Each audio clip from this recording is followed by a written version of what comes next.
अस्सलाम वालेकुम। हमारे साथ मौजूद हैं इंटरनेशनल रेफरी जनाब इकबाल बलोच साहब। आइए उनसे पूछते हैं। सर, सबसे पहले आपको मुबारक हो, मल्लीर के सतह पे अगर कोई फीफा रेफरी बना है तो इकबाल बलोच आप बने, इसमें आप क्या कहेंगे? बहुत बहुत शुक्रिया। मैं समझता हूँ कि ये मेरी मेहनत है। अब हमारे जो इलाके के जो दोस्त हैं उनकी दुआएं हैं और मेरी वालिदैन की दुआएं हैं कि मैं एक छोटे से इलाके जामगोट क्वाड बाज़ार से और निकल के 156 ममालिक में पाकिस्तान की नुमाइंदगी का मुझे शर्फ हासिल हुआ। और जब मैं फ़ीफ़ा लिस्ट में आया था मेरे लिए बहुत मसाइल थे, लेकिन मैंने दिल शिकनी नहीं की। मैं आया फ़ीफ़ा लिस्ट में और मैंने पाकिस्तान को मुसलसल 11 साल रिप्रेजेंट किया। और उनके अलावा मैं 2010 में जब रिटायर हुआ हूँ उसके बाद से मैं फ़ीफ़ा इंस्ट्रक्टर हूँ।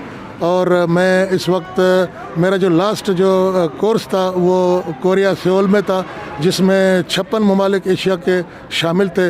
और मेरी यही ख्वाहिश है कि मेरी तरह जो मेरे इलाके के नौजवान हैं, मलीर के जो नौजवान हैं, वो भी आके इंटरनेशनल सतह में अपने आप को जो है वो इस लिस्ट में आ जाएँ ताकि मलीर का जो है नाम वो मज़ीद आगे रोशन हो सके। सर, ये बता दें कि मल्लीर में या पूरे पाकिस्तान में रेफरियों के हवाले से वो फैसिलिटीज़ नहीं हैं, आखिर क्यों? बदकिस्मती की बात है कि एक तो हमारे फ़ुटबॉल में सियासत ने ऐसा एक मोराल बना दिया है कि हर बंदा सियासत की तरफ सोचता है, हर नाहल बंदा जो है वो अहलियत की जानिब आता है।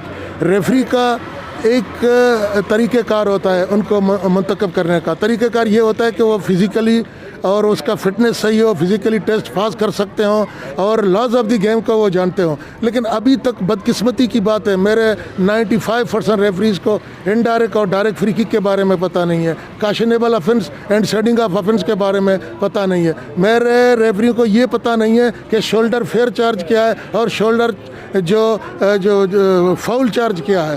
तो रेफरी को आने के लिए ये चाहिए कि वो अपने आप को बिल्कुल इन चीज़ों में बिल्कुल कामयाब करे और शार रहे और तब आके रेफरी करे। ये नहीं है कि मैं किसी के सिफारिश पे या सोर्स पे आके रेफरी बनूं, ये नहीं हो सकता। इसी वजह से मैंने जो है बहुत से रेफरियों को कोर्सेज़ मैंने किए हैं, पूरे सिंध से मैं करता हूँ। अभी टंडो आदम में मैंने रिसेंटली लास्ट कोर्स किया। रेफरी आते तो हैं लेकिन जो रेफरी का मयार है वो नहीं कर पाते, वो फिटनेस टेस्ट पास नहीं कर सकते हमारे रेफरी। यही सबसे बड़ी बदकिस्मती है। रेफरी फिटनेस टेस्ट अगर पास करेंगे, अगर वो लॉज ऑफ द गेम को जानेंगे तभी वो ऊपर आएंगे। वो ऊपर इसलिए नहीं आ सकते कि उनका मैं अभी आपको यहाँ पे 30 रेफरीज का टेस्ट ले लूँ, 30 के 30 फेल होंगे। हम जब इंटरनेशनली बाहर जाएंगे तो वहाँ पाकिस्तान का जो है नाम बदनाम होगा। फेल रेफरी वहाँ जाएंगे कैसे मुमकिन है? इसलिए रेफरी नहीं बात है। मैं अनीस अख्तर को 2 मरतबा इंटरनेशनल फीफा टेस्ट के लिए लाहौर में मैंने उनको भेजा था, लेकिन बदकिस्मती है वो कारकर्दगी वहाँ नहीं दिखा सका जिसकी मुझे तवक्को थी। अच्छा सर, आप तो माशाल्लाह हमारे मल्लीर के एक पहचान बन गए। आपके ख्याल में आपके बाद यहाँ पे कौन होगा?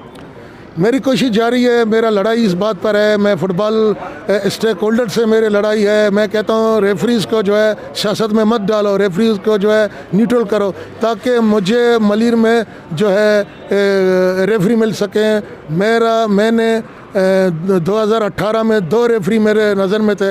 एक लियारी से था, एक मलीर से था। मलीर से तला था और लियारी से राशिद अब्दुल्ला था। लेकिन बदकिस्मती है, अब मैं आपको क्या बताऊं, बदकिस्मती है वो आगे नहीं आ सके। अब उनकी हम अपनी भी जो है उसमें कारकर्दगी का असर है, वो मुमकिन नहीं हो सका कि हम उनको आगे लाएं। सर, कराची में एक ही फुटबॉल हाउस है और वो भी तवा अली में है, उसमें आप क्या कहेंगे? ये भी बदकिस्मती की बात है कि फ़ीफ़ा उन मुल्कों को फंडिंग करती है जहाँ फ़ंड की ज़रूरत हो, जो गरीब तरक्की पजीर फुटबॉल में होते हैं। बदकिस्मती है न सिर्फ कराची में है बल्कि सक्कर, जैकबाबाद, खानेवाल ये भी अनकम्प्लीट है। कोई फुटबॉल हाउस मुकम्मल नहीं हो सका। सबसे बड़ी वजह यह है कि तुम्हारे फुटबॉल में जब पाबंदी लगती है, स्टेक होल्डर आपस में लड़ते हैं, पाबंदी लग जाती है तो फीफा फ़ंड रिलीज़ नहीं करता।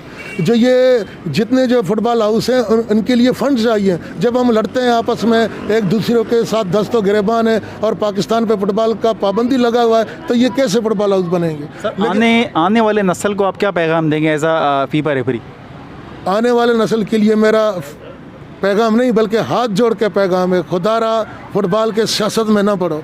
अगर आप खिलाड़ी हो तो एज ए खिलाड़ी रहें, आप रेफरी हो तो रेफरी रहें, कोच हैं तो कोच रहें। सियासत करने स्टेक होल्डर जो अहदेदार हैं उनको सियासत करने दो, उनका काम है सियासत करना। आप सियासत से दूर रहो, अपनी फिटनेस बनाओ, लॉज ऑफ द गेम पढ़ो, अपने वालिदीन का एहतराम करो, अल्लाह की इबादत करें, 5 वक्त नमाज़ पढ़ें, पाकिज़गी में रहें, इंशाअल्लाह ताला कामयाबी उनके साथ रहेगी।